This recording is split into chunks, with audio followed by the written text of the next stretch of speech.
Welcome back to For God of Thunder HD. Hello. Alright, if you thought Muspelheim was slightly boring before, unfortunately things are not getting much better. Arguably the best part in Tarvi is actually the final boss fight against Sorter. Surtur. But this one is a bit better. This what we're about to do now, because first thing to do is to disable these refining machinery that serves to refine the escape, right? So what we need to do is to actually hit some of the I think it's called like condenser on the sides. Then, but keep in mind it's been a while since I actually played it for the first time, so I actually forgot on this part what I was supposed to do. There you go. Basically, what you're supposed to do is to hit those things. We use Mjolnir. The problem is that you need to adjust your timing right, because while we don't deal that much damage, the discharges of the resonators, that's what they're called, the discharges can knock you down, meaning that you need to take aim, arrive at the proper distance between the target and you, and hope that you can still throw it before getting hit. It's Seems a very bit annoying. weird that Thor, who has his powers, would get hurt so by lightning because usually, as shown in the movies, lightning can be absorbed via his hammer. I thought this was more. No, never mind. Carry on. That's the thing. Doesn't really help that performing throws in midair, doing like a midair combo, is not as intuitive as it can be. So you have to do this thing on the ground. Doesn't help that for some reason Ion Zur decides that this particular moment requires a very intense horror-like music track. Like, Why? I don't get it. It's not like you're in a panic or anything. It's like, oh Sorry. no, a very, This is not Resident Evil, it's fucking 4. oh no, a very, No. very slow-moving electrical field. That's Well, not too bad, Teo. even. Now it is. Anyway, time to fight the standard boss fight of Muspelheim. Forgot what I think the cycle is gonna. Here we go, the Infernal Champion. Okay, this works a bit differently than the other giant bosses that we faced, in a sense that it doesn't. You can grab in anytime that you want, but after losing a certain bit of health, he will start charging up a particularly powerful attack. You will need to seek higher ground in order to not be killed by it. I don't think it's a 1-hit KO, but it does inflict a lot of damage. And after, in this particular case, after that, he will try to regenerate his health, and you will need to destroy gems connected to his health bar. Once you're done with all of those, you can actually kill him properly. Makes sense. No, it does. It's just that it makes the fight very long and tedious, potentially. There you go. Once again, the point where you can leap using Mjolnir are marked with those circles that you see up there. So you can just pick one of those and go. There you go. Elimina, there you go.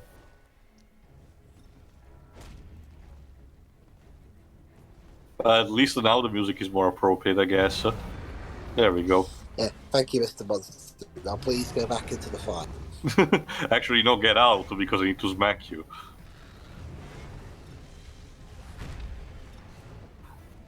At least, yeah, but no. Honestly, if I had to say that the best of the giant boss fights, similar to this one, to me remains probably the one of Jotunheim. The Frost Giants, mostly because it's more straightforward and has the cool weak spots to destroy. I kind of have a soft spot for books and bosses that have in video games that have like multiple parts that you can destroy. Before damaging them properly. Once again, the problem is just that it all becomes tedious and the game lacks the extra punch that it needs to have. So earlier I can we were... tell. Oh, sorry, I can go tell. I can still tell the people behind this game at least know what the comics are, because designs, while reflecting more the nature of the MCU, do take inspiration of the comic books and the personality of the characters associated with them, with Ulik, Ivir, and as we will see, Surtr. It's just that the overall experience is not too entertaining, and I chalk that up probably to the to usual rushed nature of the game. Not only that, the bosses kind of feel like slight recolors of each other more often than not. Like, yeah, sure, they may have different abilities, but visually they kind of look very similar. It's the size that's noticeable, because design-wise they do have some differences. Like the Inferni has a different task, a different color, not different color scheme, but also different type of texture of skin. While the Frost Giants have plates of armor, more spiky things, some scales, for example. Yeah, absolutely. The issue is more so the size and the shape. Like, well, they kind of have the same body absolutely. shape. That one is noticeable. I get the feeling the only real thing that for the designs of these monsters is make them a lot bigger than 4, and that's about it. Mm-hmm. That's why also the Ulik standed out among the boss fight, because size-wise he was more similar to Thor's. Yeah, Ulik was interesting, but he's dead now. Well, I just yeeted him out of the room. We don't know what happened to him. And keep in mind, for the last part, we will have not a boss rush, but enemies from both Jotunheim and Muspelheim returning as enemies, as you will see. But the Skraelings and the Trolls don't return, so yeah, I guess that's pretty much it for Mulik and his forces. Poor bastard. Gotta love how this game kind of changes main villains from left to right. Like, first, supposedly the main villain is the leader of the Frost Giants. Next, maybe the main villain's gonna be Loki. Ha! Nope, it's actually gonna be Mr. Five Voices. Mangog, yeah. Mangog. And Ulik and Surtr are just there for a ride because they're in Thor's way. It's a nice showing that they at least read the comics, but damn, maybe they could give them better roles to do, like, a Spider-Man video game would. I will give credit this, at least the game takes the time to, present the villains as what they are, instead of just dumping them in front of you and say, oh, I'm supposed to know you. True. I just wish that, they maybe gave them more character and presence. Yeah, they're still not really that interesting when you get down to it, unfortunately. Okay, Mind you, considering the MCU experience with Surtr just for Ragnarok is limited as well, it's not too different from this one we get down to it, just presented, of course, in a different way. I guess the issue is that, unlike Ragnarok, we kind of had to slog through a lot of bad gameplay, too. Yeah, so that I too. guess Kind of like this by particular tube design, contrasting blue and orange thing. It looks like a Disney ride.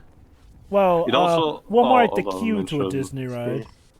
Well, Disney owned Marvel at this time, so yeah. You're looking at the blazing Hi, It Loki. wasn't the purchase made like in 2007 or something? Yeah, 2009. 2006. Oh, 2009? okay. and the Okay. portal home to Asgard. I will find a way through the shield. You will if you look up. The drill. Loki, please finish the sentence. No? Okay. The drill. What the hell Sorry, was this? sorry, That was a connection issue.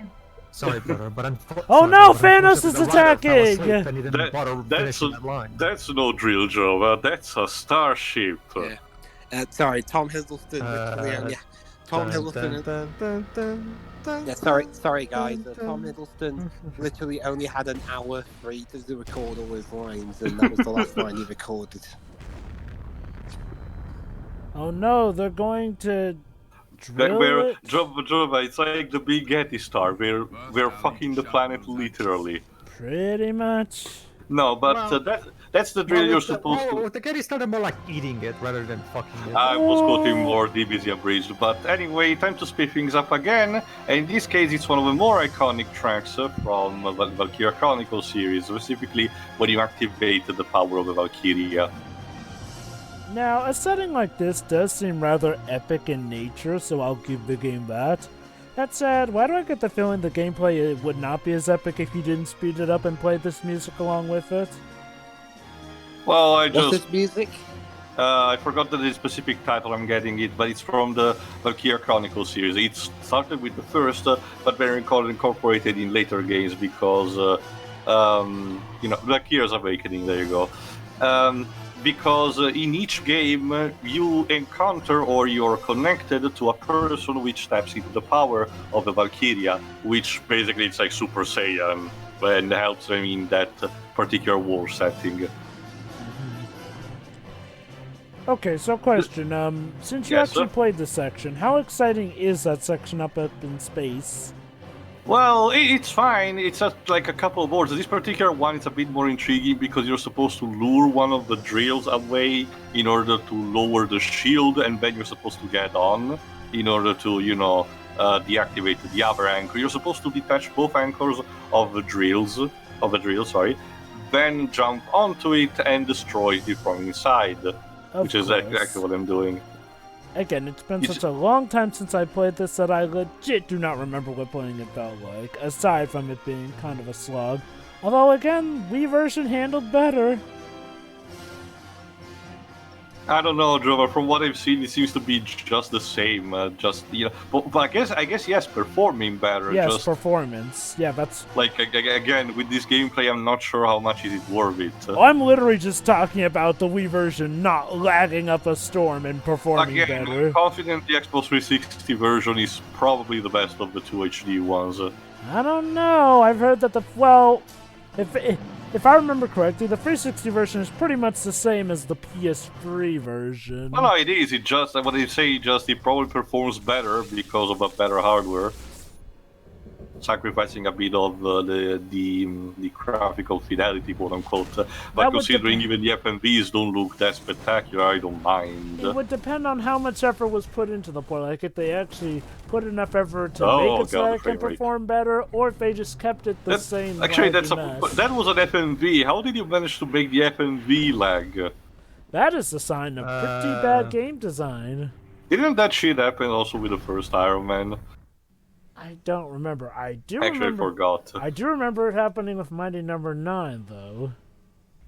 Well, didn't the cutscenes in Mighty Number 9 were in-game footage? Sort of. In the sense, yeah, okay, it was in-game footage, but that was no reason for the cutscenes to lag. It's sort of like that sense where, they make them separate bouts, specifically for those cutscenes. Huh. Whack. Back. But this particular Infernier will explode in contact, so it's best if you keep just on distance. There we go. Oh. At Oh, least I see. can see some stuff now. It's And I- lit a bit better. And Okay, Okay. that was a bottomless pit, even though there was clearly land down Yeah, below. that's the mistake I made. I thought I could have potentially jumped there, but I guess I overestimated the There's linearity. But first, the forge lies beyond that gate, full of the finest, purest scabrite. Okay. Mjolnir is thirsty for her taste. Oh my. Go. Wait, what's your plan? You must have a plan. Loki, silly Loki. Heroes don't need a plan. plans. To undo the damage caused by my foolish pride, my mindless rage. Can't wait for Which you is- to have to learn that lesson all over exactly. again. No, can't wait to see you forgetting all that shit before the first movie. Knock and demand they let you in. Again, like it's just like, ugh. I knock very loudly. Oh my. Oh, ho, ho, It is ho. then. Whoa. I gotta love how Loki just has to roll with it. He's saying it's not really the great thing to do. Oh, but I'll do it anyway. Fine. Like, basically, just as for implied, you just need to kill all the enemies on screen, and then you should be able to knock and at the door of Surtr's house, the place where he lives, basically. You were saying, Pedro?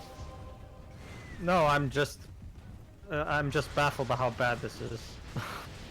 It's more like pointless because technically it is still functional. 4 is still has to learn about supposedly the mistake he has made and blah blah blah. It's just that for the grand picture, it's just pointless. Not just that, but let's look at the story itself. Like, honestly, the pacing is pretty bad in that regard. It's like, Thor is supposedly in the wrong for wanting to have retaliation against the Ice Giants, except for the fact that the Ice Giants were the ones causing trouble in the first place. So, unlike the movie, Thor is kind of in the right here. Now, yes, he was kind of an idiot for trying to use that weapon, which turned out to just release the big bad. But aside from that, okay, maybe he wouldn't have done that if, I don't know, his dad had warned him. Oh, by the way, son, if you're really going to go through with this, do not use that weapon because it will unearth the big bad. To be honest, Jova, that's Odin. I can actually expect that from him. Fair enough. But then you've got Loki here, whose plans pretty much change on Loki's a plan, dime. I mean, it made sense, it literally made sense on paper, but not really in practice, because what it is, like, trick Odin to activate the Odin's Leap trademark, then convince Thor to get the fuck out of Asgard. I guess Heimdall would really just be doing just making a sandwich for himself, and we save out of the game. He literally can have an excuse to have Mangog invade Asgard, and then think he can, destroy him using the Jotunheim box of whatever that the artifact is also present in the movie, which will totally make him look like a good guy in the face of his father. His plan is literally just Syndrome's plan from Incredibles when you get down to it. Kill off the real hero and make him... Be Asgardian, none will. Actually, it's a good thing they're bringing that up. In an earlier part, we talked about Disney twist villains here, and I said, oh, the best one is the one from Coco. I'm actually going to retract that statement and say that the best Disney twist villain was the one done in Incredibles, because that twist is actually set up pretty well. I don't know. I don't think that more like I don't consider that a Sycamore twist villain because oh God, Syndrome. Sorry, Syndrome. my head was in a completely different place right now. Oh God. The basic point is I don't consider Syndrome a twist villain because it's not like the movie tried to make us think he was a good guy all along or anything. Yeah, there's that prologue at the beginning. I get that, but I don't know. It's not done in the same way as Turbo or the guy from Coco are. It's not done in the same way, but it still is technically a twist villain since it's a villain whose identity is about a subversion on us from the get-go, and we do get some hints of what could lead up to it.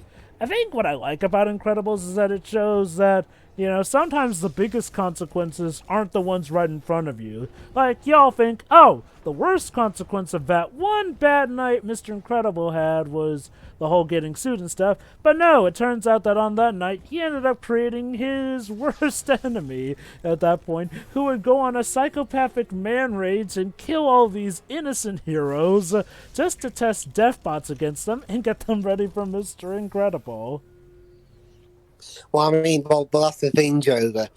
If they didn't die because of Syndrome, they died because of their own incompetence with capes.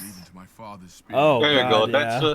That's the sword that Surtur used, which in the legend of Asgard will be the reckoning of Asgard with the Ragnarok. But wait, hold on for it. If you take this sword out, then you'll release the even bigger evil. No, he doesn't need to because Surtur will show up. Dribs, that's why they weren't allowed any capes.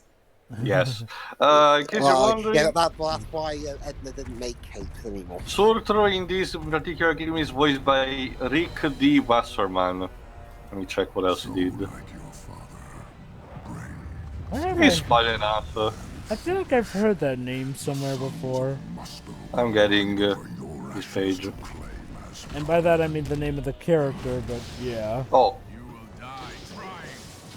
But yeah, I'm also the voice actor, so feel free to bring that up. But still, Surtur as a boss fight is fine. Probably on the same par with Ulik, so there's that. Why doesn't Thor just say, hey Surtur, why don't you help us out, otherwise the whole, let's call it Asgard universe is doomed? Funny enough, Apparently, Rick D. Besserman has voiced Thor in the Avengers Earth Mightiest Heroes cartoon. Wait, so it's 4 versus 4. But he has actually a lot of roles. Yeah, I've definitely heard that name before. Rick D. Like a Gervais. Clayface in Batman Arkham City, for example. Loved him in I mean, that. it's not the first time we've seen an actor from like a cartoon or whatever come face to face with a movie actor's version of the character. I mean, they weren't. I don't think they faced each other, but wasn't Steve Blum and Hugh Jackman in X-Men Origins? The the video game? Yeah. I believe so, too. Steve Blum played like the classic Baraka. Wolverine, right? No, Sorry? In X-Men Origins, I think he voiced Baraka. Yes, Wait, are you talking about the movie or the game? the game. Okay, because, like, didn't Steve Blum also voice, like, you know, the classic Wolverine that you can fight in that? No, I don't think they talk. Kind of a shame. Curious, Tio, who is your favorite Wolverine? In terms of voice acting, Steve Blum, duh. What about, like, in general? Is that also Steve Blum?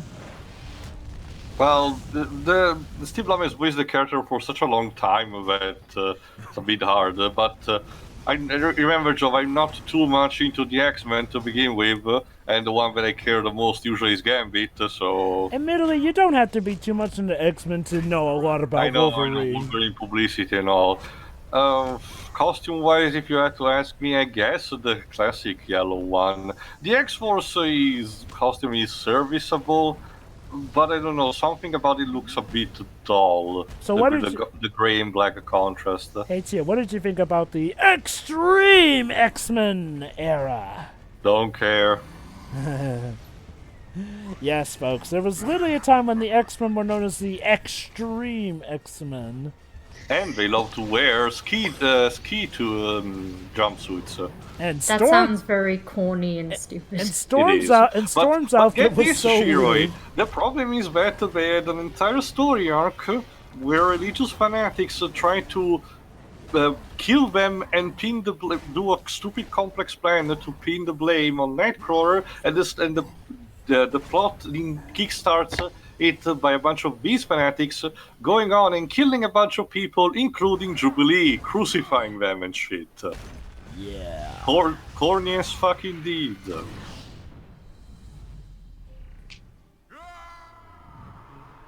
Ding. No, not into the pit, it burns! Seriously, that's how Surtur gets defeated by a gust of Aren't wind. you made out of Bhagavad though?